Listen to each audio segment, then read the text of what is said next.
시작하겠습니다. 오늘 함께 나눌 하나님의 말씀은 요한복음 1장 9절에서 13절까지 말씀입니다.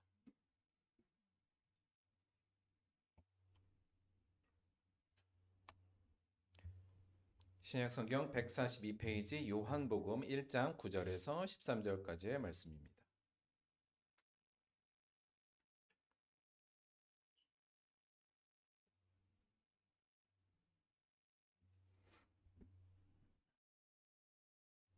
신약성경 142페이지 요한복음 1장 9절에서 13절까지의 말씀 우리 함께 합독하도록 하겠습니다. 시작. 참빛 곧 세상에 와서 각 사람에게 비추는 빛이 있었나니 그가 세상에 계셨으며 세상은 그로 말미암아 지은 바 되었으되 세상이 그를 알지 못하였고 자기 땅에 오매 자기 백성이 영접하지 아니하였으나 영접하는 자 곧 그 이름을 믿는 자들에게는 하나님의 자녀가 되는 권세를 주었으니 이는 혈통으로나 육정으로나 사람의 뜻으로 나지 아니하고 오직 하나님께로부터 난 자들이니라. 아멘. 오늘은 요한복음 1장 9절에서 13절 말씀을 중심으로 해서 영접하였는가 이런 제목으로 하나님의 말씀 함께 나누도록 하겠습니다. 최근에 인터넷 커뮤니티에서 꽤 유행하고 있던 어떤 그 포스터, 그 게시물인데요. 제가 그냥 통째로 한번 가져와 봤어요. 뭐냐면, 삼성 이재용 회장이 느끼는 대한민국 물가 체험하기, 이런 거예요. 그러니까 내용은 뭐냐면, 이재용 회장이 작년에 받은 그 배당금이 3,048억이래요. 그러니까 이제 연봉이죠. 연봉인데, 이것보다 더 많았겠죠. 근데 배당금으로 받은 게 요거니까, 우리나라 직장인 평균 중위소득이 한 3천 연봉이 3,200만 원 요 정도거든요. 중간 정도 되는 게. 그 사람에 비하면 10,000배 이상의 연봉을 받는 거죠. 그러면 우리 일상 사람들이 느끼는 물가와 이 10,000배 이상의 소득을 얻고 있는 이 회장의 물가는 어떤 느낌일까? 이제 요거를 약간 약간 농담식으로 이제 표현을 한 거예요. 그래서 이재용 회장 정도의 돈을 버는 사람 혹은 뭐 그 이상의 재산이 있는 사람에게 지하철은 0.12원, 그러니까 10,000배 더 내린 거예요. 그리고 음마 아파트는 한 26만 원 정도의 느낌이라고 해요. 음마 아파트가 뭐한 30억 해요? 그 정도 하나? 우리한테는. 그리고 람보르기니 이 자동차는 3.4만 원 정도 된다고 하고요. 또 비행기 퍼스트 클래스가 한 1,700원 정도의 느낌이랍니다. 아이폰은 한 200원 정도 된대요. 최신 아이폰. 치킨은 3원이랍니다. 짜장면은 1원도 안 돼요. 0.7원 정도의 느낌인 거죠. 아, 이게 약간 상상이 안 가잖아요. 우리는 상상이 안 가는데 저는 요거 보면서 한 두 가지 정도를 좀 느꼈는데 여러분 무슨 느낌이 좀 드세요? 되게 좋겠다 뭐 이런 느낌이에요. 부러워요. 예. 저도 그런데 저도 약간 부럽다는 측면에서 저는 요 생각이 들었어요. 일단 내가 하는 일상적인 걱정이나 고민들은 이 사람은 안 하겠구나 이 생각이 들었어요. 우리의 대부분의 걱정은 뭐예요? 저는 이제 뭐 이런 거예요. 그러니까 그러니까 저희는 치킨 3만 원, 이거 쿠폰 없으면 먹기 힘들겠는데 이런 걱정은 이 사람은 안 하겠구나. 그렇죠. 그리고 뭐 이런 검색들 최저가 검색 이런 건 이 사람은 안 하겠구나. 겨울에 온풍기를 틀어놨는데 이거 빨리 전기세가 막 나가는 게 귓소리에 들려서 이걸 빨리 꺼야 되겠네 하는 고민은 안 하겠구나 최소한. 그래서 사실 우리가 일상적으로 하는 고민들의 대부분 이런 고민들이잖아요. 이런 고민은 안 하고 살겠네. 요 생각은 좀 들었습니다. 그런 의미에서는 되게 부럽다는 생각이 좀 들었고요. 한편으로는 이런 생각도 전 조금 들었어요. 뭐냐면 내가 느끼는 일상의 소소한 행복은 이 사람은 좀 못 느끼겠구나 이 생각도 좀 들었습니다. 그러니까 무슨 얘기냐면 우리가 뭔가를 행복하다는 건 내가 어떤 가치를 획득했을 때 행복한 거잖아요. 그러니까 좀 좋은 가치를 내가 획득했을 때 사람들은 되게 행복감을 느끼는데 이런 거죠. 우리는 오늘 저녁에 치킨 한 마리 오케이 하고 먹을 때 행복하잖아요. 근데 이재용 회장은 치킨 한 마리 먹는 게 이렇게 행복하진 않을 겁니다. 왜냐하면 3원의 가치밖에 안 되잖아요. 그러니까 이게 이게 별로 안 행복할 거고, 저는 한 번도 펄스 클래스를 타본 적이 없지만 한번 타게 되면 굉장히 행복할 것 같은데, 이 사람은 1,700원 정도의 가치잖아요. 그러니까 그거는 그렇게 물론 뭐 행복, 그렇게 일상에 우리가 느끼는 소소한 행복은 물론 우리가 느끼지 못하는 엄청나게 큰 행복감들은 느끼겠지만, 상상할 수 없는 그런 것도 느끼는 것도 있겠지만, 이게 우리가 일상에서 느끼는 소소한 행복들을 느끼기는 어렵겠다. 왜냐하면 이 사람에게는 모든 게 가치가 우리가 생각한 것보다 훨씬 현저하게 떨어질 테니까. 그래서 소소하게, 그래서 어떻게 뭐 큰 우리가 못 느끼는 행복감은 또 느낄 수 있겠습니다만, 우리가 느끼는 소소한 행복감 이런 것들은 또 못 느낄 수도 있겠구나, 이런 생각을 좀 했었어요. 뭐 네가 돈이 없어 봐서 그래, 뭐 이럴 수도 있겠는데, 뭐 상상할 수 없으니까 저는 여간 그래도 분명히 좀 그런 부분도 있지 않을까, 이런 생각을 좀 가졌습니다. 근데 이 사실은 부인하기는 어려울 것 같아요. 뭐냐면 천문학적인 재산을 소유한 사람과 그렇지 못한 사람은 삶에 대한 태도와 인식과 고민이 다를 수밖에 없겠다라는 생각은 맞는 것 같습니다. 그러니까 이게 그건 어쩔 수 없는, 그리고 그래야만 그럴 수밖에 없다는 것은 인정할 수 있다, 이렇게 볼 수 있는 거죠. 아마 이렇게 요즘은 근데 이렇게 천문학적인 돈을 버는 워낙 그 루트들이 예전에 비해서 훨씬 다양해져서 그렇죠. 운동 잘해도 뭐 수백억씩 벌고 또 뭐 수천억씩 버는 사람들도 있고, 뭐 유튜브나 뭐 이런 걸 통해서도 그렇게 버는 사람들이 있으니 조금 더 적용 대상은 많겠는데요. 여간 이렇게 천문학적인 재산을 갖고 있거나 수입을 얻는 사람과 그렇지 않은 사람은 삶에 대한 태도와 인식과 고민은 다를 수밖에 없다. 뭐 이거는 저는 맞다고 봅니다. 이걸 약간만 비틀면 저는 이 명제도 맞다고 생각하는데요. 뭐냐면 천문학적인 은혜와 신분을 소유한 사람과 아닌 사람은 삶에 대한 태도와 인식과 고민이 다를 수밖에 없다는 것도 사실은 참이어야 한다고 생각합니다. 그렇겠죠.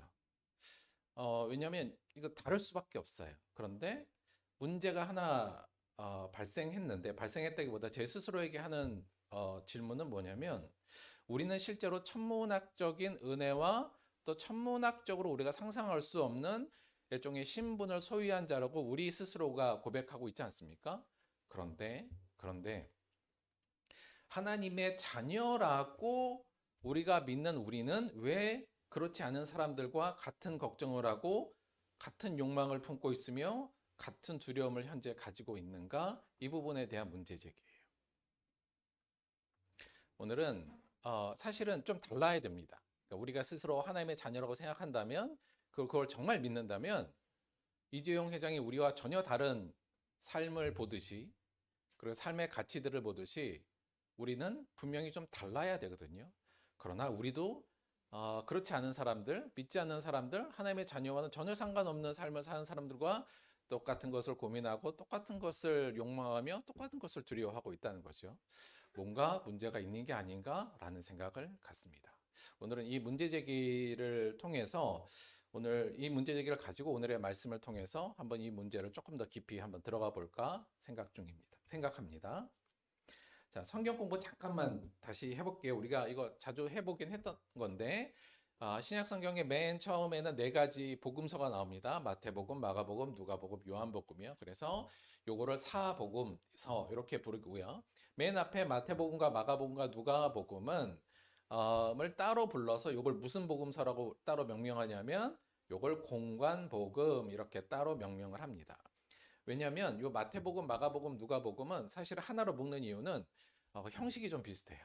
다시 말하면 예수님을 설명하는 데 있어서 거의 시간의 순서대로 예수님을 설명하고 있습니다. 그러니까 예수님이 어릴 때부터 시작해서 십자가에 달리시고 부활하는 그 얘기를 시간의 순서로 전체적으로 전기적인 의미로, 전기적인 형식으로 이렇게 쭉 설명한다는 의미에서 세 복음서는 유사한 측면이 있어요. 그래서 세 가지를 묶어서 같은 관점을 공유하는 복음서, 그래서 공관, 복음 이렇게 세 복음서를 구분하고 있고요.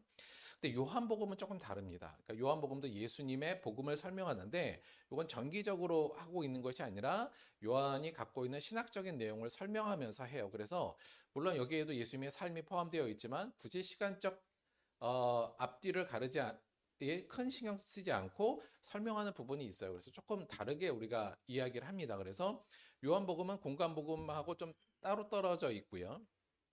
마태복음, 마가복음, 누가복음이 예수님의 삶을 조금 더 직설적으로 얘기한다면 요한복음은 조금 더 은유적이고 조금 더 깊이 예수님의 삶과 복음을 이야기하고 있다. 이 정도로만 일단 간단하게 알아두시면 좋을 것 같아요. 자, 그런데 그럼 이 네 복음서가 예수님의 탄생에 대해서 어떻게 얘기하고 있는가? 서로가 조금 달라요. 그래서 예수님의 탄생에 대한 부분을 조금 살펴보면 첫째 마태복음은 예수님의 탄생에 대해서 어떻게 얘기하고 있는가? 우리가 잘 아는 것 같이 마태복음은 동방박사로부터가 예수님을 찾아오고 헤롯이 예수님을 죽이려고 하고 다시 예수님이 이집트로 도망갔다가 다시 와서 갈릴리로 가는 그 장면, 그 과정을 설명하고 있습니다. 그래서 마태복음에서는 우리가 이 정보를 얻을 수 있고요. 근데 마태복음은 결국 이걸 통해서 어떠한 예수님을 조금 더 설명하고 싶었냐면 구약의 예언대로 왕으로 오신 예수님을 설명하고 왕으로 오신 예수님을 소개하는 쪽으로 무게중심이 좀 많이 가 있어요. 그래서 이거는 마태복음서가 아무래도 유대인들을 대상으로 쓴 복음서이기 때문에 유대인들에게 예수님을 설명하기 위한 방식으로 이러한 식으로 강조하고 있다. 이렇게 이해하시면 되고요. 마가복음은 예수님의 탄생에 대해서 어떻게 얘기하고 있을까요? 마가복음은 예수님의 탄생에 대한 이야기를 하지 않습니다. 마가복음서에는 예수님의 탄생 이야기가 아예 없어요. 그리고 예수님의 사역이 이제 시작하면서부터 이야기해요. 왜 마가복음서에서는 예수님의 탄생 이야기가 없어요? 그 얘기를 하려면 얘기가 좀 길어져서 나중에 한번 요건 따로 한번 공부를 해볼 텐데 짧게만 말씀을 드리자면 실제로 초대교회에서는 예수님의 십자가와 부활이 메인이었지 예수님의 탄생은 그 이후에 관심이 좀 많았어요. 마가복음은 맨 처음에 쓰여진 복음서였다는 측면에서 예수님의 탄생보다는 요 십자가와 부활에 조금 더 방점을 뒀다. 이제 요 정도로 이해하시면 될 것 같고요.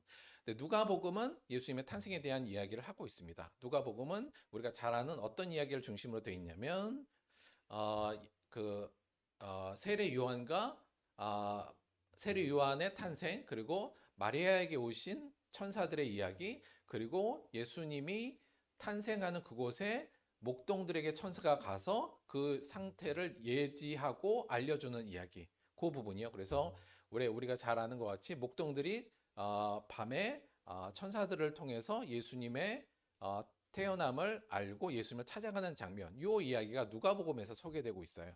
누가복음은 특히나 비천한 자들의 구원자로 오신 예수님이라는 어떤 측면을 잘 설명하고 강조하는 측면에 있습니다. 그래서 우리가 지금 대부분 알고 있는 예수님의 탄생 이야기는 마태복음과 누가복음이 함께 뭉쳐져서 우리가 알고 있어요. 그래서 보통 우리가 예수님이 태어난 그 마국간, 요 말구유, 요 부분을 할 때 왜 동방박사도 있고 목자들도 와 있고 다시 말하면 이게 마태복음과 누가복음을 합쳐서 우리가 구성한 이야기다 이렇게 볼 수 있을 것 같습니다. 그래서 사실 마태복음과 누가복음은 예수님의 탄생의 메시지가 조금씩 결은 좀 다를 수 있다. 이 부분은 저희가 좀 알아줬으면 좋겠고요. 그러면 요한복음은 예수님의 탄생에 대해서 무슨 얘기를 할까? 어떤 메시지를 줄까? 이 부분을 오늘 좀 살펴볼 건데 요한복음에도 예수님의 탄생 이야기는 나오지 않습니다. 여기도 요한복음도 예수님의 탄생을 설명하고 있진 않아요. 그런데 요한복음에서 예수님의 탄생과 관련된 아주 짧은 문장이 하나 나옵니다. 그게 오늘 저희가 읽은 본문의 말씀인데 어떻게 나오냐면 이렇게 나와요. 자기 땅에 오매 자기 백성이 영접하지 아니하였다. 이 부분이 사실 요한복음이 예수님이 탄생에 대해서 설명하는 어찌 보면 유일한 어찌 보면 함축적으로 표현한 단어라고 볼 수가 있어요. 자, 요한복음은 이 메시지를 통해서 예수님의 탄생에 무엇을 이야기하고 싶었을까? 오늘 저희가 알아보고 싶은 부분은 그 부분입니다. 저희가 평소에는 마태복음을 통해서 예수님의 탄생 이야기를 저희가 묵상하기도 하고요. 또 누가복음을 통해서 예수님의 탄생 이야기를 자주 보는데 요한복음을 통해서는 예수님의 탄생에 대해서는 저희가 자주 못 봐요. 왜냐하면 이렇게 너무 짧아서. 그런데 그래도 오늘은 이번 크리스마스에는 요한복음이 전하는 예수님의 탄생 이야기 메시지에 조금 더 집중 한번 해보려고 합니다. 요한은 예수님의 이 땅에 오심에 대해서 사실 이 부분을 강조하고 있어요. 뭐예요? 자기 땅에 오매 자기 백성이 영접하지 않았다. 이 사실을 알리는데 지금 이 지면을 할애하고 있다. 이렇게 볼 수 있습니다. 이 말씀이 들어있는 부분을 중심으로 해서 요한복음이 전하는 성탄의 메시지의 중심이 무엇인가? 이 부분 조금 더 살펴보도록 할게요. 자, 오늘 본문입니다. 참 빛, 곧 세상에 와서 각 사람에게 비추는 빛이 있었나니 그가 세상에 계셨으며 세상은 그로 말미암아 지은 바 되었을 때 세상이 그를 알지 못하였고 자기 땅에 오매 자기 백성이 영접하지 아니하였으나 영접하는 자, 곧 그 이름을 믿는 자들에게는 하나님의 자녀가 되는 권세를 주셨으니 이는 혈통으로나 육정으로나 사람의 뜻으로 나지 아니하고 오직 하나님께로부터 난 자들이니라.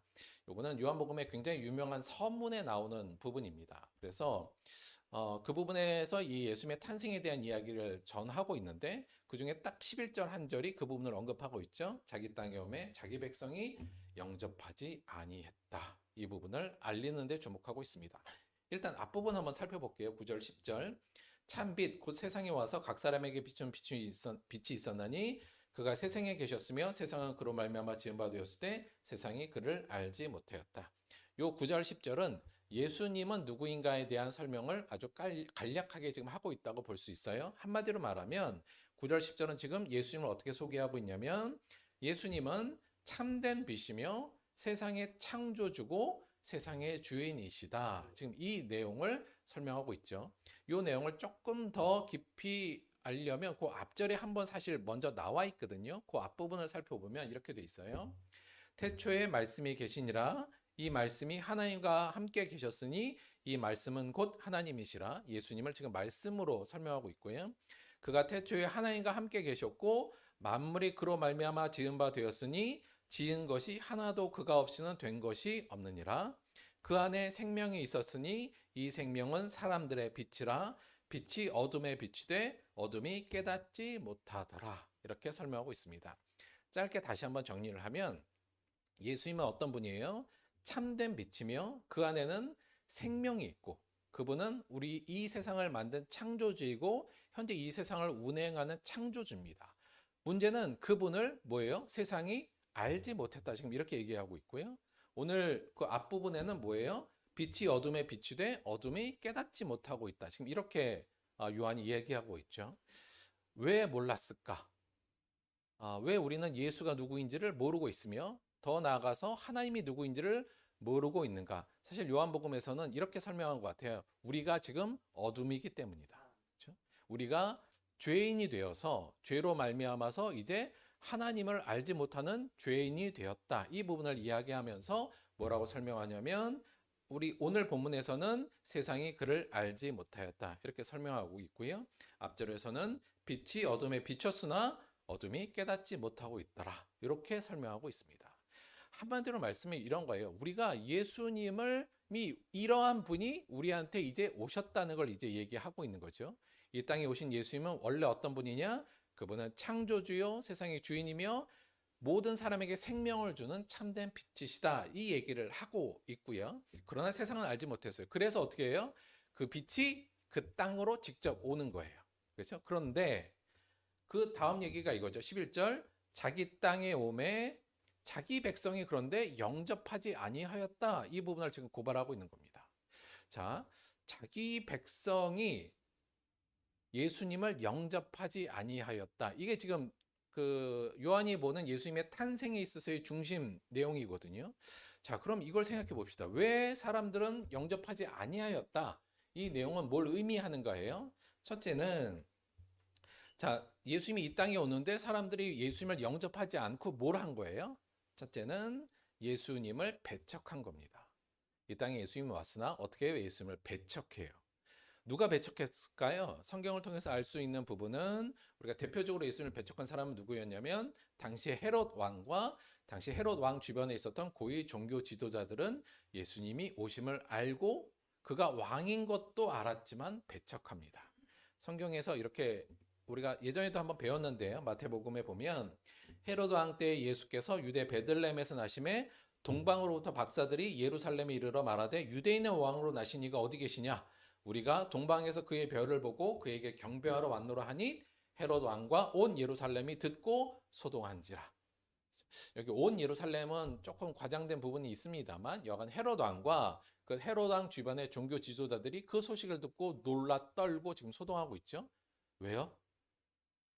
헤롯 왕은 뭐예요? 자기가 왕이고 그 왕의 빌붙어서 살고 있는 그러면서 세상의 좋은 것들을 다 누리고 있는 사람들에게 새로운 진짜 왕이 왔다는 소식은 자신들의 위치가 흔들릴 것이라는 것에 대한 두려움으로 이들에겐 다가온 겁니다. 그래서 이들은 어떻게 해요? 예수님을 배척하죠. 헤롯 왕은 그 예수님을 잡아다 죽일 계획을 하고 다행히 하나님의 보호하심으로 아기 예수님은 살아남지만 그는 결국 베들레헴의 2살 아래의 어린 아이들을 다 죽이는 만행을 저지른 일을 벌입니다. 대표적으로 예수님을 배척한 사람들, 바로 이런 사람들이죠. 물론 이런 사람들뿐만 아니라 다양한 이유로 이 땅에 오신 하나님의 아들을 배척한 사람들은 꽤 있었습니다. 대표적으로 우리가 보면 바울도 배척했다고 볼 수 있죠. 그는 말씀에 대한 오해 또는 예수님의 가르침에 대한 오해를 통해서 예수님을 배척한 또 대표적인 사람일 수도 있으니까요. 즉 그가 이 땅에 왔지만 자기 백성들이 영접지 아니하였다.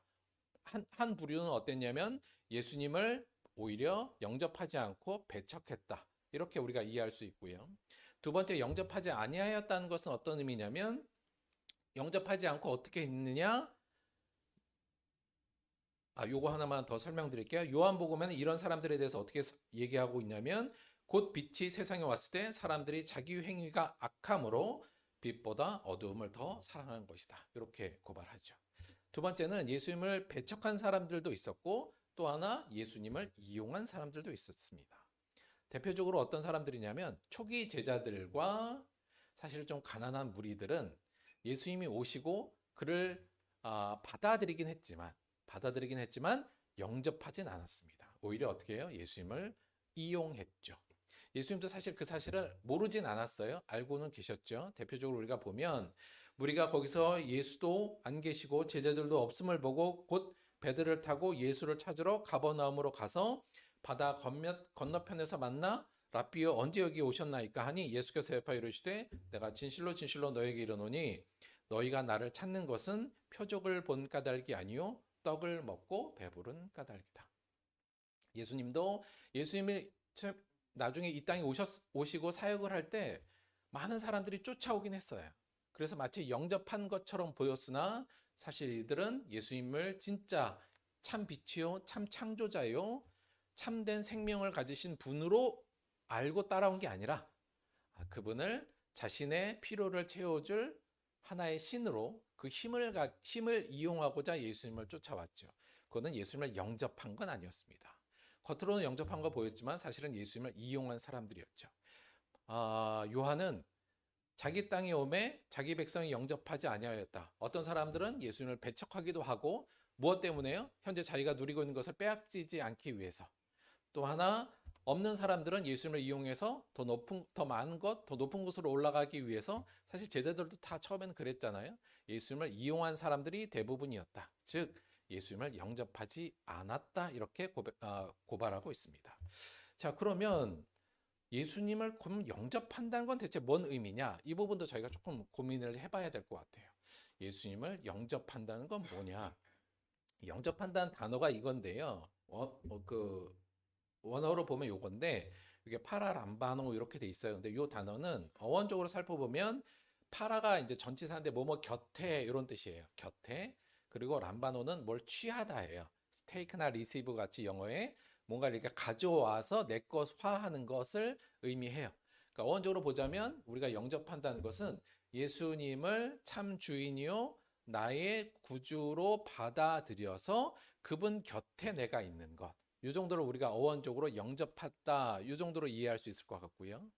두 번째, 그러니까 용례를 좀 살펴보면 이 단어가 쓰였던 용례를 살펴보면 특히나 관계적인 의미에서 이런 용례들 속에서 이 단어가 사용됐어요. 어떤 부분이냐면 요셉이 잠에서 깨어 일어나 주의 사자의 분부대로 행하여 그의 아내를 데려왔으나 이게 파라남바노예요. 그러니까 아들을 낳기까지 동침하지 아니하였더니 나음의 이름을 예수로 하니라.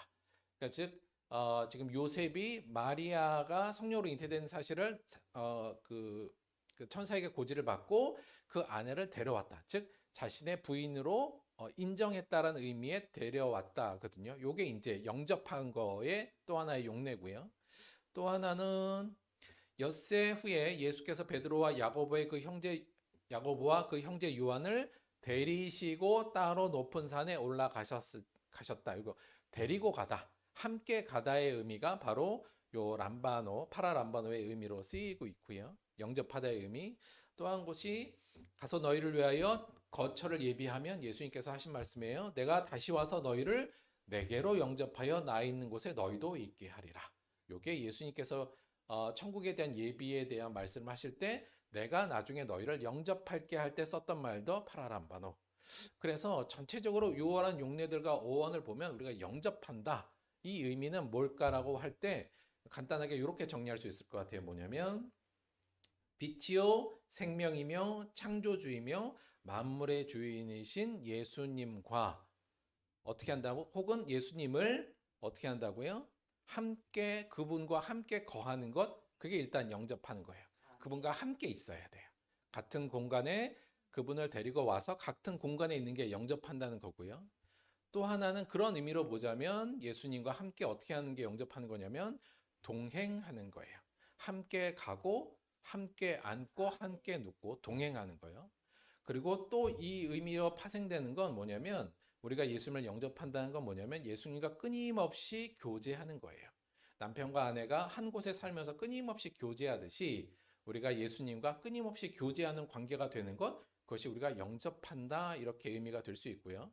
이걸 조금 더 확장하자면 결국 우리가 우리의 빛이요 생명이요 창조주이고 주인이신 예수님과 동행하고 함께 거하면서 교제하는 건 다른 의미로 얘기하자면 예수님에게 우리가 순종하는 것을 의미한다고 볼 수 있어요.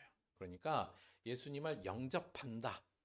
요 얘기는 함께 거하고 예수님과 동행하며 그와 끊임없이 교제하고 그분의 말씀에 순종하는 자가 되는 것, 그것이 곧 예수님을 영접한다 이렇게 얘기하는 거죠. 오늘 요한이 뭐라고 얘기하냐면 그 이후에 이렇게 영접하는 자는 무엇을 주셨다고 얘기하죠? 이렇게 영접하는 자는 하나님의 자녀가 되는 권세를 주셨다 이렇게 얘기해요. 자, 여기 조금 특이한 건 뭐냐면 권세를 주셨다예요. 그럼 권세를 우리가 소유하고 있는 거잖아요. 그러니까 하나님의 자녀라는 신분을 지금 소유라는 개념으로 우리에게 소개시켜주고 있는데 여기서 권세는 그야말로 권리와 힘을 의미해요. 그래서 이렇게 예수님을 영접하는 자가 곧 하나님의 자녀가 되는 권세, 그 신분을 얻고 또 하나 그 자녀로서의 힘을 누릴 수 있다. 지금 이렇게 이야기하고 있다고 볼 수 있습니다. 사실 한마디로 정리를 하자면 사도 요한이 전한 성탄 메시지는 굉장히 깔끔하다고 저는 생각해요. 뭐냐면 예수님은 이 땅에 오셨으나 수많은 사람들이 예수님을 영접하지 않았어요. 예수님을 영접하는 듯 했으나 예수님을 이용하려 한 사람들 대부분이었고 또 어떤 이들은 자신의 욕심에 맞지 않는다고 해서 예수님을 배척했습니다. 그러나 어떻게 하라고요? 요한이 전한 성탄의 메시지는 사실 이걸 묻고 있는 거예요. 너희는 예수님을 진짜 영접하고 있는가? 이걸 우리에게 묻는 것이 요한이 전하는 성탄의 가장 중요한 메시지라고 봅니다. 즉 너희는 지금 하나님과 함께 예수님과 함께 거하고 있으며 그와 동행하고 있고 그와 진짜 교제하고 있으며 그와 정말 순종하고 있는가? 예수님을 혹 믿는다고 하면서도 이용하고 있는 건 아닌가? 혹 예수님을 배척하고 있는 것은 아닌가? 내가 필요할 때만 찾고 내가 원할 때만 손 내미는 예수님, 그것도 우리가 다른 식으로 말하면 이용하는 것이기도 하고 어찌 보면 다른 의미로 배척하고 있는 것이기도 하죠. 그러지 말고 예수님을 영접해야 한다. 그것이 요한이 전하는 성탄의 가장 중요한 메시지라고 볼 수 있을 것 같습니다. 우리는 지금 예수님을 영접하고 있습니까? 참 어려운 질문이죠. 그러나 오늘 전한 이 메시지가 우리에게 이 질문을 던진다는 것은 우리가 이 문제에 천착하고 이 문제 앞에 씨름해야 된다는 것을 의미합니다. 우리 사랑하는 들복교회 성도님 모두가 예수님을 영접하는 혹은 내가 영접하고 있는지를 점검하면서 정말 영접하는 모습을 갖춘다면 그것이 이번 성탄을 저희가 좀 더 의미 있게 보내는 중요한 질문이 될 수 있을 거라는 생각이 듭니다. 다시 맨 처음에 했던 질문 한번 돌아올게요. 하나님의 자녀라는 우리는 왜 그렇지 않은 사람들과 같은 걱정을 하고 같은 욕망을 품고 있으며 같은 두려움을 가지고 있을까요? 우리도 여전히 뭘 걱정하죠? 무엇을 마실까? 무엇을 먹을까? 어디서 살까를 걱정하고요. 더 많은 물질과 더 높은 지위와 타인의 인정을 욕망하며 세상적 비판과 건강 혹은 죽음을 두려워하고 있지 않습니까? 세상 사람들도 똑같이 두려워하고 욕망하고 또 걱정하는 것을 우리도 똑같이 하고 있어요. 근데 여러분 생각해 보면 이재용 회장이 겨울에 전기세를 걱정하고 산다면 그거 되게 이상한 일이잖아요. 그거 괴상한 일입니다. 이재용 회장이 이 전열기를 어떻게 이렇게 오래 키면 전기세 많이 나올 텐데 이 걱정을 한다면 우리는 뭘 의심해야 돼요? 이재용 회장은 돈이 많다는 건 거짓말이구나. 이렇게 의심하는 게 너무 당연한 거 아닙니까? 우리가 하나님의 자녀라고 하면서도 그렇게 믿고 고백하면서도 우리도 여전히 똑같은 고민과 똑같은 욕망과 똑같은 두려움을 현재 갖고 있다면 당연히 의심해 봐야 되죠. 뭘요?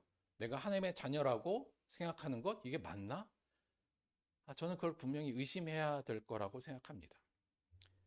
우리가 왜 하나님의 자녀이면서도 그렇지 않은 사람과 똑같은 삶에 대한 인식과 태도를 갖고 있는가? 여전히 같은 걱정을 하고 같은 욕망을 품으며 같은 두려움을 가지고 있는가? 오늘 말씀에 빗대어서 설명하자면 좀 무겁고 따끔하지만 한마디로 말하면 우리가 예수님을 영접하지 않았기 때문이겠죠. 오늘 말씀에 의하면 우리가 정말 예수님을 영접하면 하나님의 자녀가 되는 권세를 주신 거거든요. 하나님의 자녀의 신분으로서 그 힘과 그 권세를 누리는 자가 되는 건데 우리는 현재 그렇지 않은 거잖아요. 한마디로 말하면 우리는 예수님을 제대로 영접하고 있지 않다 이렇게도 얘기할 수 있고요. 다른 식으로 얘기하자면 나의 생명이며 나의 빛이며 나의 주인으로 다른 것을 내 안에 영접하고 있다고 볼 수도 있고요. 뭘까요? 예수님이 아니라 진짜 내 생명 같은 것, 내 빛이며 내 주인으로 내가 영접하고 있는 건 뭘까요? 물론 사람마다 다 다르긴 하겠습니다만 어떤 사람은 그게 일이 될 수도 있고요. 어떤 사람은 그게 돈이 될 수도 있고 어떤 사람은 그게 집이 될 수도 있고 어떤 사람은 그게 자기 자존심일 수도 있겠죠. 여하간 예수를 영접한 게 아니라 아마 다른 것을 내 안에 빛으로 생명으로 주인으로 영접하고 있다고 볼 수 있고요. 또 하나 다른 식으로 또 얘기하자면 예수님이 계신 곳에 거하지 않고 동행하지 않으며 교제하지도 않고 순종하지 않기 때문일 거고요. 예수님을 영접하기보다는 적절히 배척하고 적절히 현재 이용하고 있기 때문에 우리는 하나님의 자녀이면서도 아마 하나님의 자녀와 아닌 사람과 똑같은 걱정과 똑같은 욕망과 똑같은 두려움에 빠져 있는 게 아닌가 싶습니다. 조금 요한이 오늘 전하는 이 성탄의 메시지가 저희한테 마음이 좀 무겁습니다만 그러나 우리가 의심하지 말아야 될 부분은 바로 이 지점입니다. 뭐냐면 우리의 이런 모습에도 불구하고 예수님은 여전히 우리를 긍휼히 여기시며 인내하시고 기다려주고 계시며 응원하시고 우리가 참으로 예수님을 영접하기 위해 여전히 일하고 계시다는 사실을 믿어야 됩니다. 그냥 좋게 믿는 게 아니라요. 성경이 증언하는 바예요. 예수님께서 그의 제자들이 예수님을 끊임없이 이용하려고 할 때도 예수님께서는 그들을 긍휼히 여기시고 참으시고 인내하시며 그들을 위해 죽으시고 성령을 보내어 그들이 진정으로 예수님을 영접하여 하나님의 자녀와 같은 신분과 힘을 누리는 자로 만드시고 바꾸신 분이 바로 예수님이었기 때문에 그렇습니다. 그 예수님은 오늘날 우리도 그렇게 할 거라고 믿습니다. 따라서 오늘 우리는 실망하거나 좌절하거나 자기를 비하하지 말고 그러나 이 문제의식은 확실히 느끼면서 예수님이 이끄시는 이 영접하는 진정한 신앙의 길로 나아갈 수 있도록 우리 스스로가 채찍질하고 다시 한번 결단하길 바랍니다. 그것이 이번 성탄에 우리가 꼭 마음속으로 새겨야 할 주님이 우리에게 주신 말씀이라고 생각합니다. 마지막으로요. 여러분 하나님의 자녀에게 죽음의 물가는 얼마인가요? 이거 제가 감히 얘기하면 대기업 회장님들에게 죽음은 얼마 정도 될까요? 제가 말을 약간 좀 꼬우긴 했습니다만 아무리 대기업 회장이고 돈을 몇 천억씩 갖고 몇 조씩 갖고 있는 사람이라 할지라도 그 사람에게 당신 죽음을 회피하기 위해서 얼마 정도 낼 거예요 이러면 얼마 낼 것 같습니까? 아마 전 재산을 다 내서라도 죽음을 회피하려고 할 겁니다. 그 사람에게 죽음의 물가는 어마어마하게 비쌀 거예요. 아마 자기 전 재산이겠죠. 사도 바울에게 한번 물어보죠. 사도 바울님, 당신의 죽음의 물가는 어느 정도입니까? 사도 바울은 얼마라고 얘기할까요? 사도 바울은 제가 볼 때는 영원입니다. 왜요? 그 뭐라고 고백해요? 내가 사는 것이 그리스도니 죽는 것도 유익함이라. 죽는 게 하나님의 자녀가 된 자에게는 절대 두려움이 아니고 아무 물가로서 값어치도 사실은 없어요. 왜냐하면 이제 죽는다는 것, 그건 뭐예요? 곧 예수님과 하나 된다는 것을 믿고 있기 때문에 그렇습니다. 우리가 정말 예수님을 영접한다면 세상과는 다른 물가 개념을 가질 수밖에 없죠. 원하기는 저희는 우리 모두가 진정 하나님의 자녀로서의 힘, 그 힘을 누리면서 이 땅을 사는 자가 되기를 원합니다. 진정으로 예수님을 영접하는 저와 여러분이 되기를 주님의 이름으로 축원드립니다. 말씀을 생각하시면서 함께 기도하는 시간 갖도록 하겠습니다.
세상 사람들이 누군가 너에게 죽음의 물가는 왜 이렇게 낮아?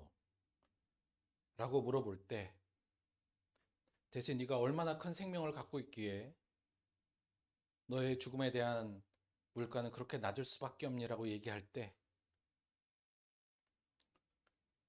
우리는 생명이신 빛이신 예수님을 영접했기 때문이라고 고백하는 우리가 될 수 있도록 인도하여 주옵소서. 더 이상 세상 사람들이 두려워한 것에 떨지 않게 하시고 하나님의 자녀가 아닌 사람들이 욕망하는 것을 탐하지 않게 하시며 세상 사람들이 하는 걱정에 동조하는 것이 아니라 진정 하나님의 자녀로서 영원한 생명을 품고 있는 자로서 마땅한 삶의 자세를 가지고 사는 우리들 될 수 있도록 인도하여 주옵소서. 그러기 위하여 주님을 진정으로 영접하는 우리가 될 수 있도록 인도하여 주옵소서. 예수님의 이름으로 기도드렸습니다. 아멘. 자, 광고할 게 조금 많아요. 빨리 한번 말씀을 드릴게요. 지난주에 달력 못 받으신 분들, 저 뒤에 아직 달력 있고, 혹시 내가 달력 조금 더 가져가야 될 것 같아요 한 사람들, 달력 가져가시면 돼요. 자, 우리 오늘은 하은이가 저희 이제 예배송 해줬잖아요. 너무 고맙고 감사하고요. 근데 저희가 아직까지 못한 건 이제 저희 성가 찬송은 저희가 아직도 요 비디오로 하은이가 계속 한다는 건 아니에요. 요 크리스마스 시즌만 특별히 하는 거예요. 예, 그렇게 오해하지 마시고. 자, 여간 그래도 또 이렇게 한 번씩 하는 건 의미가 있기 때문에 우리가 스스로 또 성가대 찬양도 저희가 쭉 그 이제 비디오로 틀었습니다만 마지막 다음 주에 우리가 마지막 주에 사실 요거 조금 급하게 한 건 우리 의성이가 가기 때문에 의성이 있을 때 좀 하려고 지금 하는 거긴 해요. 여간 그래서 다음 주 마지막 예배 때는 다 같이 우리 온 성도 성가대 요거 저희 준비하고 있는 거 아시죠? 그래서 식사 오늘 하시고 다시 1시에 와서 그 성가 연습한다는 거 다시 한번 말씀을 드립니다. 하나 또 말씀드릴 게 뭐냐면 저희가 이번 주 중에 하도 한파가 심해갖고 제가 관리한다고 하다가 실패를 잠깐 방심한 사이에 B동에 물이 얼어버렸어요. 그래갖고 설거지가 불가능하기 때문에 일회용 접시 오늘 좀 그렇게 사용할 수밖에 없게 됐어요. 양지해 주시기 바랍니다. 그리고 우리 아이들은 말씀드린 것 같이 오늘 여기서 예배 끝나고 좀 같이 이제 물론 뭐 이름은 겨울 성경학교 이렇게 붙였습니다만 MT 비슷하게 할 거예요. 그래서 같이 자고 내일 성탄 예배까지 같이 있을 예정이고요. 전체 우리도 내일 11시에 성탄 예배 또 드린다는 거 꼭 잊지 마시고 다음 주에 오신 게 아니라 내일 한번 더 와야 돼요. 혹시 나는 그냥 내일 오는 거 너무 귀찮아서 애들하고 같이 MT 하겠다 남으셔도 좋아요. 밥도 드리고 잠도 재워드릴 테니까 원하시는 분은 남으셔도 상관없다. 그렇게 다시 한번 말씀드립니다. 내일 11시까지 다시 오셔서 성탄 예배 할 거고요. 우리 성탄절 때는 저희 늘 하는 거 있죠. 예, 경품 잔치 할 거예요. 기대하시고 오셔도 좋습니다. 내일 재밌는 성탄 예배 잘 드리고 경품 잔치하고 맛있는 밥 먹고 그렇게 한 번 더 한다는 거 잊지 마시기 바랍니다. 사실 저 처음에 나왔던 화면에 저 비닐 저 장막 저거를 원래 제 계획으로는 저걸 약간 그 예수님의 그 말구요 요거 약간 골로 꾸밀라고 했었는데 그건 실패하고 그냥 설치만 어렵게 해놨어요. 어, 앞으로 좀 추우시면 저기 들어가서 차 마셔도 된다. 그 말씀 좀 잠깐 다시 한번 드릴게요. 헌금을 위해서 우리 기도하고 오늘 주기도문으로 예배 마치도록 하겠습니다. 기도하겠습니다.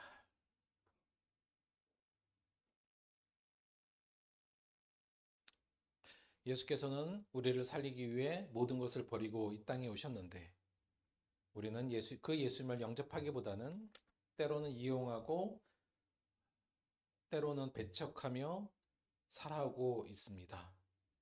주님 용서하여 주옵소서. 진정으로 예수님을 영접하는 자가 되기를 원합니다. 성령의 물을 이끌어 주시고 예수님을 영접함으로 껍데기뿐인 하나님의 아들의 타이틀만 붙이고 사는 것이 아니라 이 땅을 진정으로 하나님의 자녀의 권세로 그 힘으로 살아나가는 진정한 예수 그리스도를 영접한 자로 살아갈 수 있도록 인도하여 주옵소서. 다시 한번 우리를 위해 이 땅에 오신 예수님께 감사하고 우리에게 주신 삶에 감사하여 주께 예물을 드렸습니다. 이 예물을 드린 손길마다 진정 하나님의 자녀의 권세를 누릴 수 있도록 인도하시고 예물이 쓰이는 모든 곳에 이 한없는 예수 그리스도의 은혜가 그들에게도 전달되고 그곳에도 열매를 맺힐 수 있도록 역사하여 주옵소서. 감사드리며 예수님의 이름으로 기도드렸습니다. 아멘. 다 같이 주기도문 합독하겠습니다. 하늘에 계신 우리 아버지여 이름이 거룩히 여김을 받으시오며 나라가 임하시오며 뜻이 하늘에서 이루어진 것 같이 땅에서도 이루어지이다. 오늘 우리에게 일용할 양식을 주시옵고 우리가 우리에게 죄 지은 자를 사하여 준 것 같이 우리 죄를 사하여 주시옵고 우리를 시험에 들게 하지 마시옵고 다만 악에서 구하시옵소서. 나라와 권세와 영광이 아버지께 영원히 있사옵나이다. 아멘.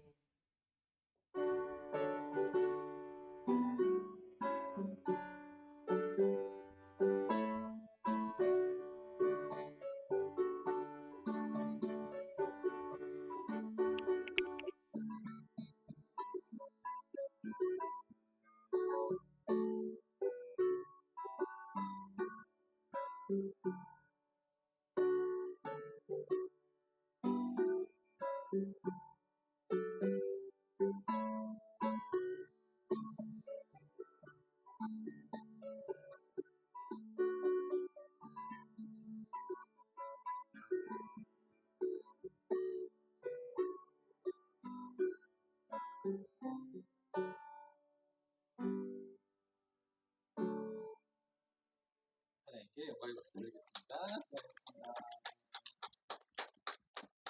감사해요. 사모님 식당 불 켜놨나요?